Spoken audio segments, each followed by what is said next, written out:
Hello and welcome to Decode Your English. I am so happy that you are here with me today. This is the place where we learn English together in a fun and easy way. In this episode, you will not only practice your listening and speaking, but you will also learn about important life topics. Today, we're going to talk about something that is very true for all of us. It's about standing up for what's right. Even when it's hard, it's about fighting for your dreams and not letting anyone stop you. The name of our episode is The Triumph Over Tyranny: How Small Steps Toppled an HOA Empire. I hope you enjoy it and learn something useful. Let's start with a simple question. Have you ever faced someone who tried to control you or make your life difficult? Maybe it was a boss, a teacher, or even a neighbor. Today, we're going to talk about how one man, David Morrison, faced a powerful enemy in his neighborhood and won. His story shows us that small steps, hard work, and courage can help you overcome big challenges. I hope this episode inspires you to fight for what matters to you. So, stay with me, listen carefully, and try to repeat some of the sentences after me. This will help you practice your speaking too. Are you ready? Let's begin. What is a fight for justice? Let's start by talking about what it means to fight for justice. Justice means fairness. It means making sure people are treated right. It means standing up when someone is doing something wrong, like bullying or cheating.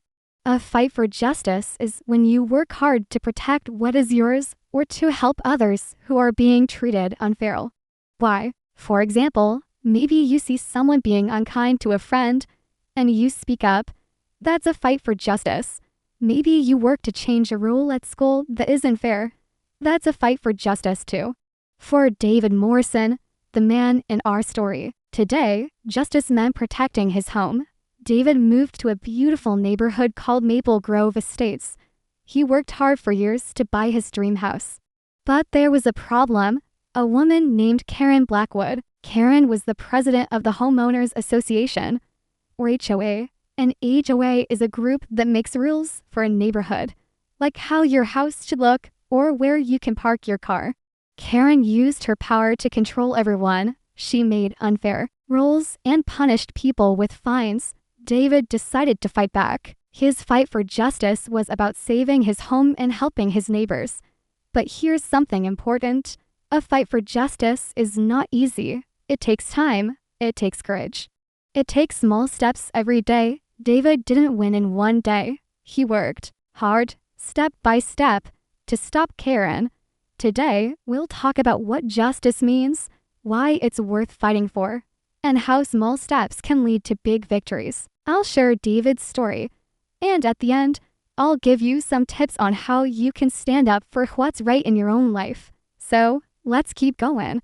What does justice mean to you? Think about it for a moment. Can you think of a time when you saw something unfair? What did you do? You can pause this episode now and say your answer out loud. Speaking in English is great practice. Why does justice require courage?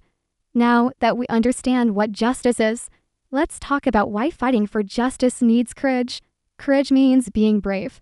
Even when you're scared, it means doing the right thing. Even when it's hard, when you fight for justice, you might face someone powerful.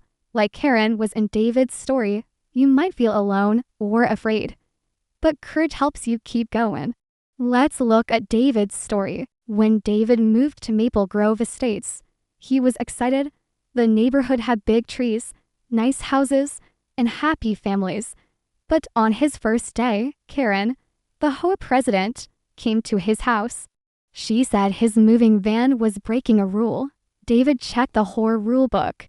But there was no such rule. Karen was making it up. She wanted to control him. At first, David felt confused. Why was this woman being so unkind? But he didn't give up. He decided to learn more about her rules and fight back. Karen didn't stop. She sent David notes about his trash cans, his car, even his window shades. She said his lawn was too long, his mailbox wasn't shiny enough, and his porch light was too bright. Each time, she charged him money. Called a fine, David went to HOA meetings to argue.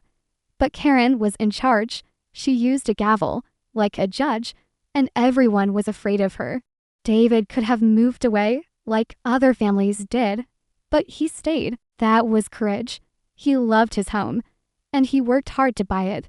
He wasn't going to let Karen take it away. Courage is important because fighting for justice is not fast. It takes time. David saved every note Karen sent him. He wrote down everything she did. He talked to his neighbors, who were also scared of Karen. Little by little, he built a plan. Courage helped him keep going. Even when Karen tried to scare him with a fake eviction notice. An eviction notice is a paper that says you must leave your home. Karen's notice was not real, but it looked official. She wanted David to be afraid and leave. But David was brave. He knew the law, and he fought back. So, why does justice need courage? Because when you fight for what's right, you might face someone who seems stronger than you. You might feel tired or scared, but every small step you take, every note you save, every rule you check, every person you talk to makes you stronger. Courage is choosing to keep going, even when it's hard. Now, I want you to think, can you remember a time when you were brave?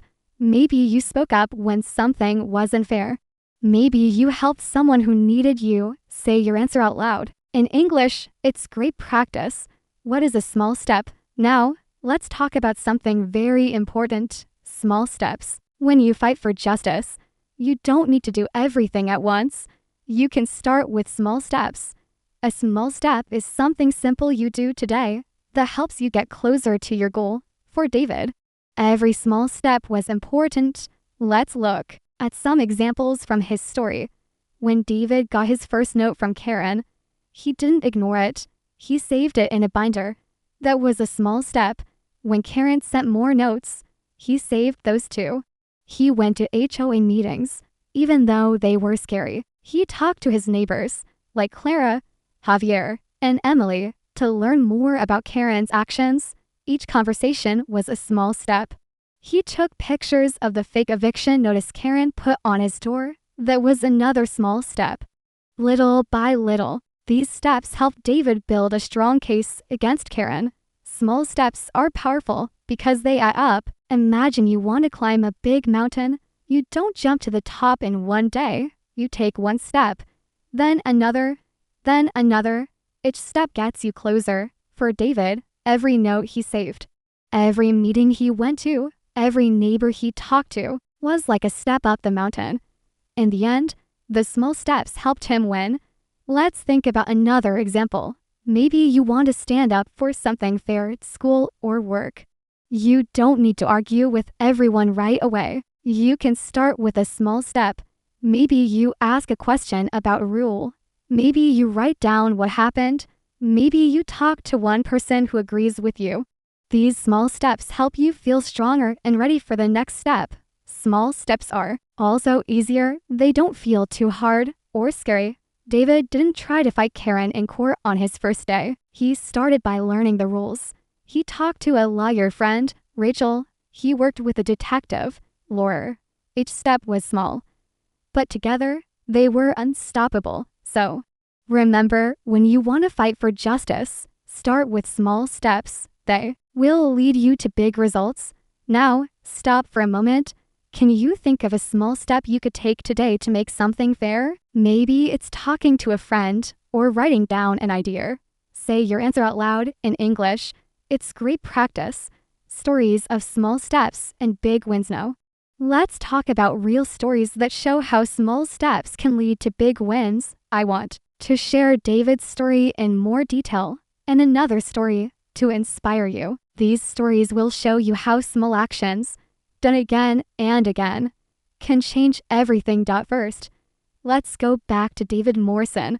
David was a man who loved his home in Maple Grove Estates. He worked hard for years to buy it, but Karen, the HOA president, made his life hard. She sent him notes every week, saying his trash cans were in the wrong place or his car was parked wrong. She even said his window shades were the wrong color. David felt frustrated, but he didn't give up. He took small steps. He saved every note in a binder. He went to every HOA meeting.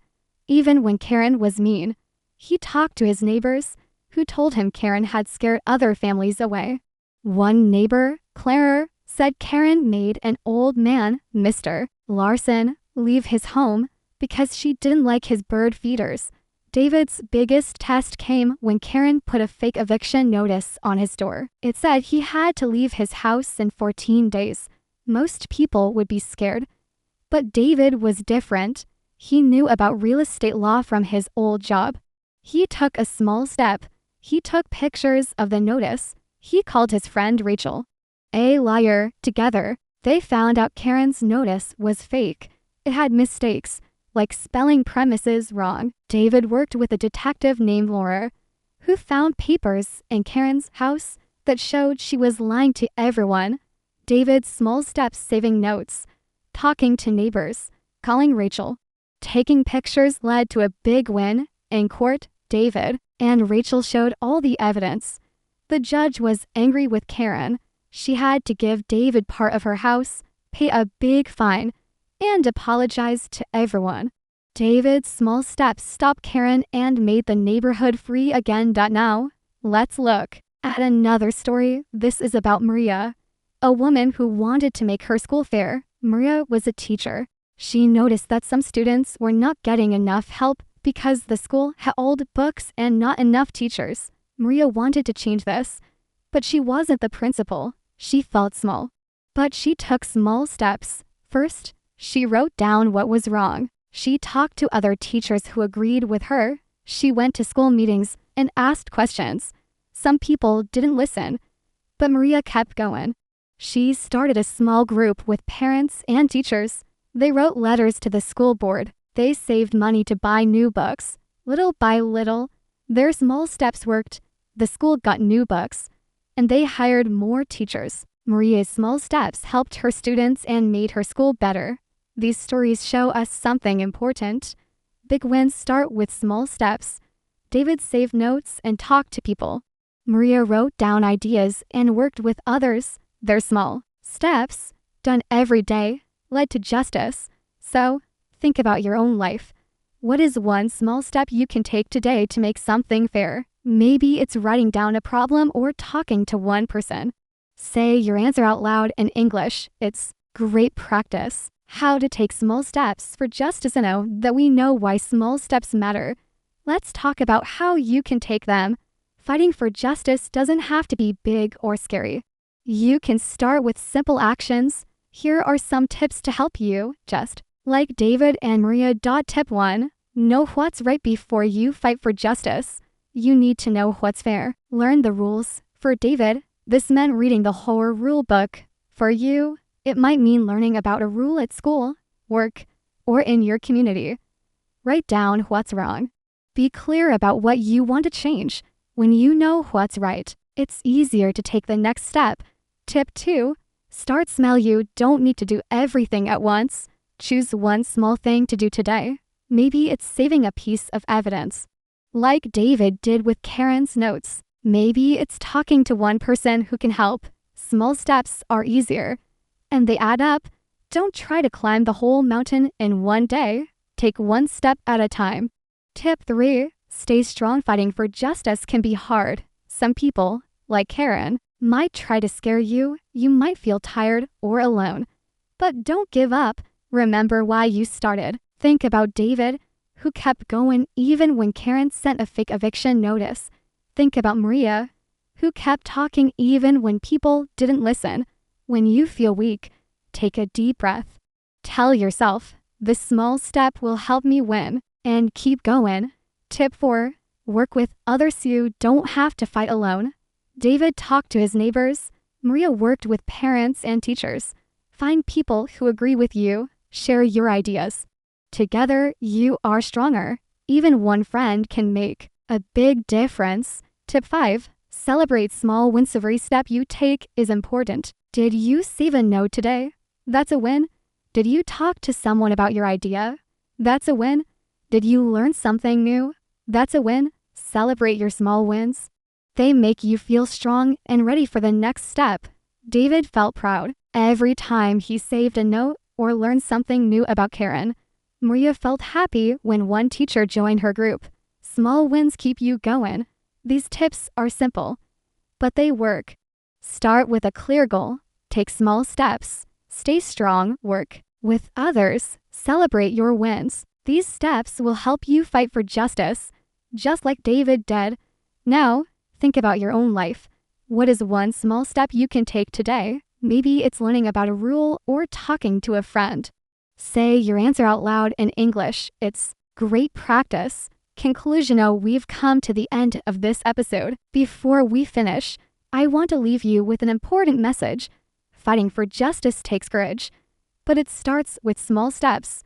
This was true for David Morrison, who fought Karen and saved his neighborhood. It was true for Maria, who made her school better. And it's true for you. When you see something unfair, you can make a difference. Maybe it's in your school, your work, or your home. Maybe it's helping a friend or changing a rule. Whatever it is, you don't need to do everything at once. Start with one small step today. I want you to stop for a moment and think. What is something unfair you want to change? What is one small step you can take today? Maybe it's writing down what's wrong. Maybe it's talking to one person. Maybe it's learning more about the problem. It doesn't have to be big. Even small steps, done every day, can lead to big wins. I also want to invite you to practice speaking. Try to repeat after me. Justice takes courage. Small steps lead to big wins. I can take one small step today to make things fair. Say these sentences out loud. They will help you practice English and remind you of today's lesson. If you want, share your ideas with a friend. Tell them about the unfair thing you want to change. Tell them about the small step you'll take. Speaking about your goal makes it stronger. Thank you for listening to this episode. I hope it has helped you learn something useful and practice your English. Remember, fighting for justice is a journey. Every small step you take brings you closer to your goal. Keep going.